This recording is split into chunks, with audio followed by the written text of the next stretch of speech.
Good evening, ladies and gentlemen. Henry Q Wifflebottom here with you again, and we're bringing you another series of literary treats. Tonight, we're going to do something different. We're going to start a new series. This one's one of my favorites. It's by Stephen King. It's called The Dark Tower. The first volume in The Dark Tower, The Gunslinger. The version I have here is the revised and extended edition, so it's got a little bit extra compared to the original one that was published. But it's a fantastic story. As said in the last video, the movie sucked. The books are fantastic. So, join the quest for the elusive Dark Tower, the Gunslinger. In his first step towards the powerful and mysterious Dark Tower, Roland encounters an alluring woman named Alice, begins a friendship with Jake, a kid from New York, and faces an agonizing choice between damnation and salvation as he pursues the man in black.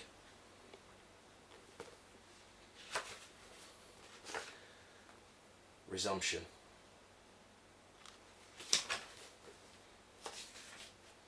The Gunslinger. Chapter 1. The man in black fled across the desert, and the gunslinger followed. The desert was the apotheosis of all deserts, huge, standing to the sky for what looked like eternity in all directions. It was white and blinding and waterless and without features save for the faint, cloudy haze of the mountains which sketched themselves on the horizon and the devil grass which brought sweet dreams, nightmares, and death. An occasional tombstone sign painted the way, for once the drifted track that cut its way through the thick crust of alkali had been a highway. Coaches and buckers had followed it. The world had moved on since then. The world had emptied. The gunslinger had been struck by a momentary dizziness, a kind of yawing sensation that made the entire world seem ephemeral, almost a thing that could be looked through. It passed, and, like the world upon whose hide he walked, he moved on. He passed the miles stolidly, not hurrying, not loafing. A hide water bag was slung around his middle like a bloated sausage. It was almost full. He had progressed through the Keef over many years and had reached perhaps the 5th level. Had he been a Marnie Holly man, he might not have even been thirsty. He could have watched his own body dehydrate with clinical detached attention, watering its crevices and dark inner hollows only when his logic told him it must be done. He was not a Manny, however, nor a follower of the man Jesus, and considered himself in no way holy. He was just an ordinary pilgrim, in other words, and all he could say with real certainty was that he was thirsty. And even so, he had no particular urge to drink. In a vague way, all this pleased him.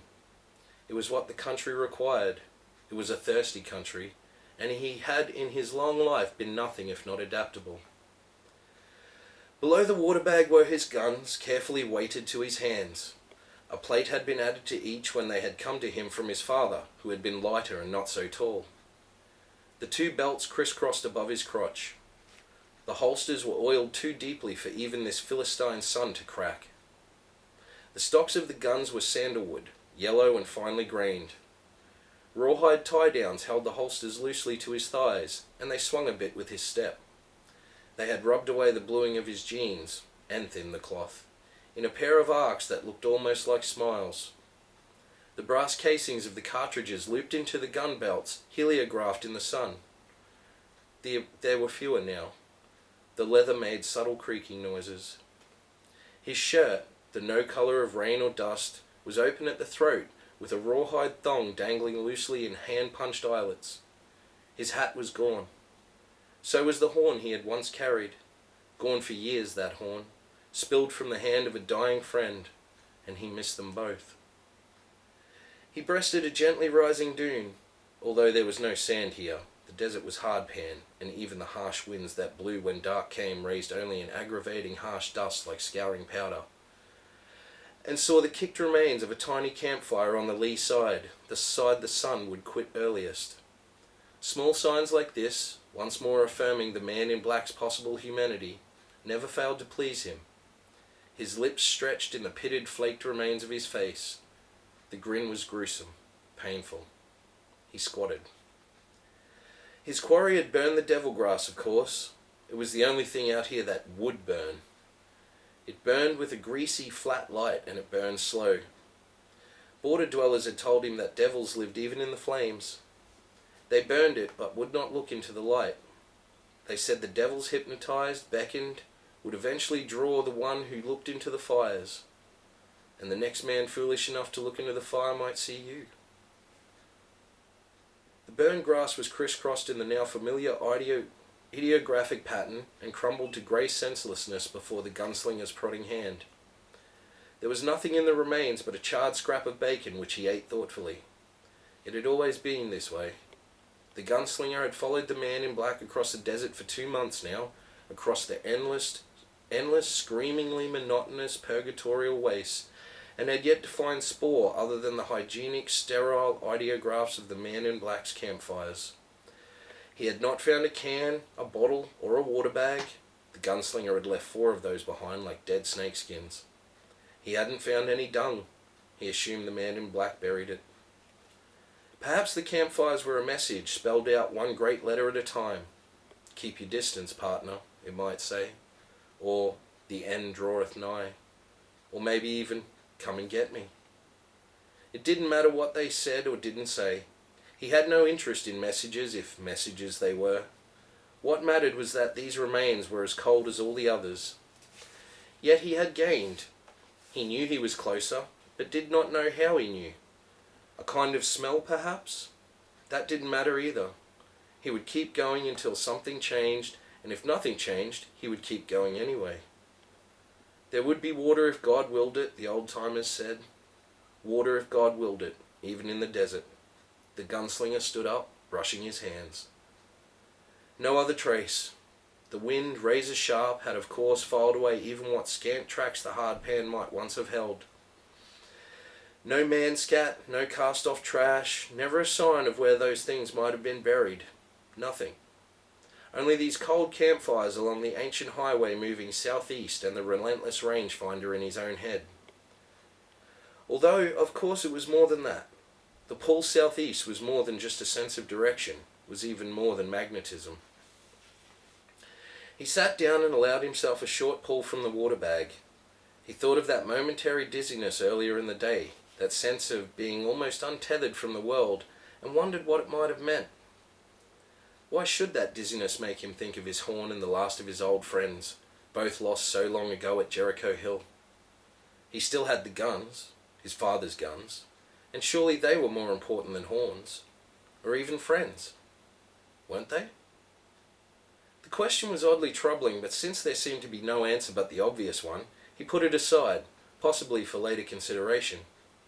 He scanned the desert and then looked up at the sun, which was now sliding into a far quadrant of the sky that was, disturbingly, not quite true west. He got up, removed his threadbare gloves from his belt, and began to pull devil grass for his own fire, which he laid over the ashes the man in black had left. He found the irony, like his thirst, bitterly appealing. He did not take the flint and steel from his purse until the remains of the day were only fugitive heat in the ground beneath him and a sardonic orange line on the monochrome horizon. He sat with his gunner drawn across his lap and watched the southeast patiently, looking toward the mountains, not hoping to see the thin straight line of smoke from a new campfire, not expecting to see an orange spark of flame, but watching anyway because watching was a part of it and had its own bitter satisfaction. You will not see what you do not look for, maggot, Court would have said. Open the gobs the gods gave you, will you not? But there was nothing. He was close, but only relatively so. Not close enough to see smoke at dusk or the orange wink of a campfire. He laid the flint down the steel rod and struck his spark to the dry shredded grass, muttering the old and powerful nonsense words as he did. Spark a dark, where's my sire? Will I lay me? Will I stay me? Bless this camp with fire. It was strange how some of childhood's words and ways fell at the wayside and were left behind, while others clamped tight and rode for life, growing the heavier to carry as time passed. He lay down upwind of his little blazon, letting the dream smoke blow out toward the waste. The wind, except for occasional gyrating dust devils, was constant. Above, the stars were unwinking, also constant. Suns and worlds by the million. Dizzying constellations, cold fire in every primary hue. As he watched, the sky washed from violet to ebony. A meteor etched a brief, spectacular arc below Old Mother and winked out. The fire threw strange shadows as the devil grass burned in its slow way down into new patterns. Not ideograms, but a straightforward crisscross, vaguely frightening in its own no-nonsense surety. He had laid his fuel in a pattern that was not artful, but only workable. It spoke of black and whites. It spoke of a man who might straighten bad pictures in strange hotel rooms. The fire burned its steady, slow flame, and phantoms danced in its incandescent core. The gunslinger did not see. The two patterns, art and craft, were welded together as he slept. The wind moaned, a witch with cancer in her belly. Every now and then, a perverse downdraft would make the smoke whirl and puff toward him, and he breathed some of it in. It built dreams in the same way that a small irritant may build a pearl in an oyster. The gunslinger occasionally moaned with the wind. The stars were as indifferent to this as they were to wars, crucifixions, resurrections. This also would have pleased him.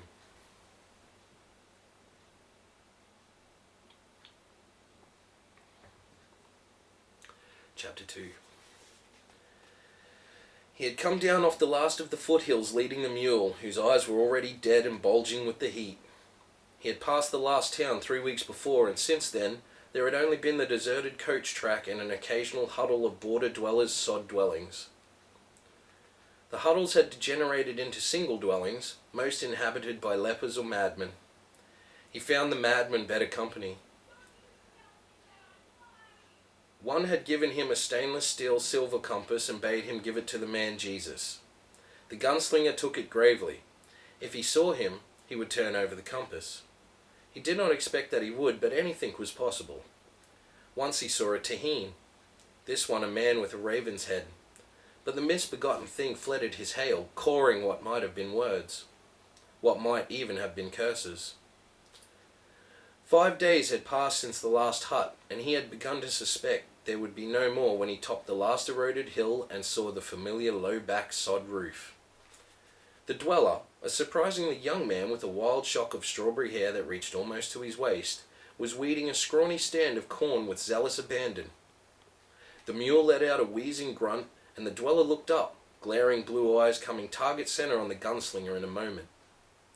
The dweller was unarmed, with no bolt nor bar the gunslinger could see. He raised both hands in curt salute to the stranger and then bent to the corn again, humping up the road next to his hut with back bent, tossing devil grass and an occasional stunted corn plant over his shoulder. His hair flopped and flew in the wind that now came directly from the desert with nothing to break it. The gunslinger came down the hill slowly, leading the donkey on which his waterskin sloshed. He paused by the edge of the lifeless-looking corn patch, drew a drink from one of his skins to start the saliva, and spat into the arid soil. Life for your crop. Life for your own, the dweller answered and stood up. His back popped audibly. He surveyed the gunslinger without fear. The little of his face visible between beard and hair seemed unmarked by the rot, and his eyes, while a bit wild, seemed sane. Long days and pleasant nights, stranger. And may you have twice the number. Unlikely, the dweller replied and voiced a curt laugh. I don't have no nubbit corn and beans, he said. Corn's free, but you'll have to kick in something for the beans. A man brings 'em out once in a while. He don't stay too long. The dweller laughed shortly. Afraid of spirits. Afraid of the Birdman, too. I saw him. The Birdman, I mean. He fled me. Yah, he's lost his way. Claims to be looking for a place called Algol Ciento. Only sometimes he calls it Blue Haven or Heaven. I can't make out which. Has thee heard of it? The gunslinger shook his head. Well, he don't bite, and he don't bide, so fuck him. Is thee alive or dead? Alive, the gunslinger said. You speak as the money do. I was with them a while, but that was no life for me. Too chummy they are, and always looking for holes in the world. This was true, the gunslinger reflected. The money folk were great travellers. The two of them looked at each other in silence for a moment, and then the dweller put out his hand. Brown is my name. The gunslinger shook and gave his own name. As he did so, a scrawny raven croaked from the low peak of the sod roof. The dweller gestured at it briefly. That's Zoltan. At the sound of its name, the raven croaked again and flew across to Brown. It landed on the dweller's head and roosted, talons firmly twined in the wild thatch of hair. Screw you, Zoltan croaked brightly. Screw you and the horse you rode in on. The gunslinger nodded amiably. Beans, beans, the musical fruit, the raven recited, inspired. The more you eat, the more you toot. You teach him that? That's all he wants to learn, I guess, Brown said. Tried to teach him the Lord's Prayer once. His eyes travelled out beyond the hut for a moment toward the gritty, featureless hardpan. Guess this ain't Lord Prayer's country. You're a gunslinger, that right? Yes. He hungered down and brought out his makings. Zoltan launched himself from Brown's head and landed flittering on the gunslinger's shoulder. Thought your kind were gone. Then you see different, don't you? Did ye come from in-world? Long ago, the gunslinger agreed. Anything left there? To this the gunslinger made no reply, but his face suggested this was a topic better not pursued. After the other one, I guess? Yes. The inevitable question followed. How long since he passed by? Brown shrugged. I don't know. Time's funny out here. Distance and direction too. More than 2 weeks. Less than 2 months. The bean man's been twice since he'd passed. I'd guess 6 weeks. It's probably wrong. The more you eat, the more you toot, Zoltan said. Did he lay by? The gunslinger asked. Brown nodded. He stayed supper, same as you will, I guess. We passed the time. The gunslinger stood up and the bird flew back to the roof, squawking. He felt an odd, trembling eagerness. What did he talk about? Brown cocked an eyebrow at him. Not much. Did it ever rain, and when did I come here, and had I buried my wife? He asked was she of the Marnie folk, and I said yeah, because it seemed like he already knew. I did most of the talking, which ain't usual. He paused, and the only sound was the stark wind. He's a sorcerer, ain't he? Among other things. Brown nodded slowly. I knew. He dropped a rabbit out of his sleeve, all gutted and ready for the pot. Are you? A sorcerer? He laughed. I'm just a man. You'll never catch him. I'll catch him. They looked at each other, a sudden depth of feeling between them, the dweller upon his dust-puffed dry ground, the gunslinger on the hard pan that shelved down to the desert. He reached for his flint. Here. Brown produced a sulphur-headed match and struck it with a grime nail. The gunslinger pushed the tip of his smoke into the flame and drew. Thanks. You'll want to fill your skins, the dweller said, turning away. Springs under the eaves in back. I'll start dinner. The gunslinger stepped gingerly over the rows of corn and went around back.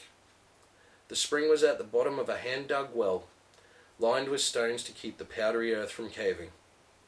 As he descended the rickety ladder, the gunslinger reflected that the stones must represent 2 years' work easily. Hauling, dragging, laying. The water was clear but slow-moving, and filling the skins was a long chore. While he was topping the second, Zoltan perched on the lip of the well. Screw you and the horse you rode in on, he advised. The gunslinger looked up startled. The shaft was about 15 feet deep. Easy enough for Brown to drop a rock on him, break his head and steal everything on him. A crazy or a rotter wouldn't do it. Brown was neither. Yet he liked Brown, and so he pushed the thought out of his mind and got the rest of the water God had willed. Whatever else God willed was Carr's business, not his. When he came through the hut's door and walked down the steps, the hovel proper was set below ground level, designed to catch and hold the coolness of the nights, Brown was poking ears of corn into the embers of a tiny fire with a crude hardwood spatula. 2 ragged plates had been set at opposite ends of a dun blanket. Water for the beans was just beginning to bubble in a pot hung over the fire. I'll pay for the water too. Brown did not look up. The water's a gift from God, as I think thee knows. Papa Doc brings beans. The gunslinger grunted a laugh and sat down with his back against one rude wall, folded his arms and closed his eyes. After a little, the smell of roasting corn came to his nose. There was a pebbly rattle as Brown dumped a paper of dry beans into the pot. An occasional tack, tack, tack as Zoltan walked restlessly on the roof. He was tired. He had been going 16 and sometimes 18 hours a day between here and the horror that had occurred in Tull, the last village. He had been afoot for the last 12 days. The mule was at the end of its endurance, only living because it was a habit. Once he had known a boy named Shimi who'd had a mule. Shimi was gone now. They were all gone now, and there was only the two of them, him and the man in black. He had heard rumour of other lands beyond this, green lands in a place called Midworld, but it was hard to believe. Out here, green lands seemed like a child's fantasy. Tack, tack, tack. 2 weeks, Brown had said, or as many as 6. Didn't matter. There had been calendars in Tull, and they had remembered the man in black because of the old man he had healed on his way through. Just an old man dying of the weed.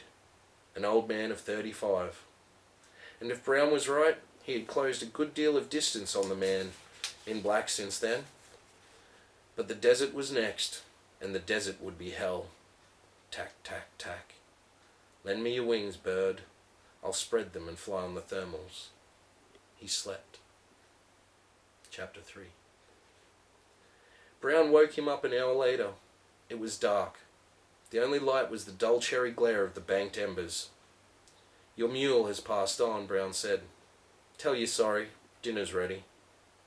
How? Brown shrugged. Roasted and boiled. How else? You picky? No, the mule.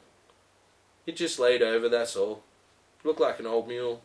And with a touch of apology, Zoltan had its eyes. Oh, he might have expected it. All right. Brown surprised him again when they sat down to the blanket that served as a table by asking a brief blessing.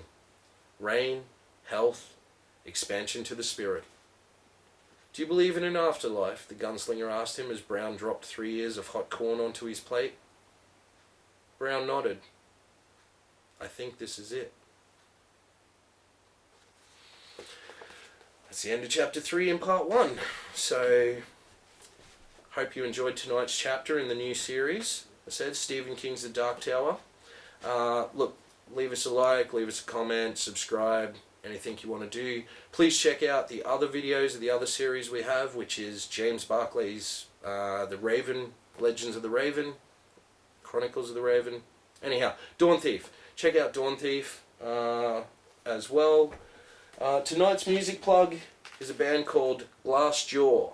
The album is called Everything You Ever Wanted to Know About Silence. It's a long-ass title. Has no track listings on the back, but I think it's track number 9. Check out a song called Piano. Look out for chapter 2 of The Gunslinger tomorrow night. This is Henry Q Wifflebottom saying good night. Peace.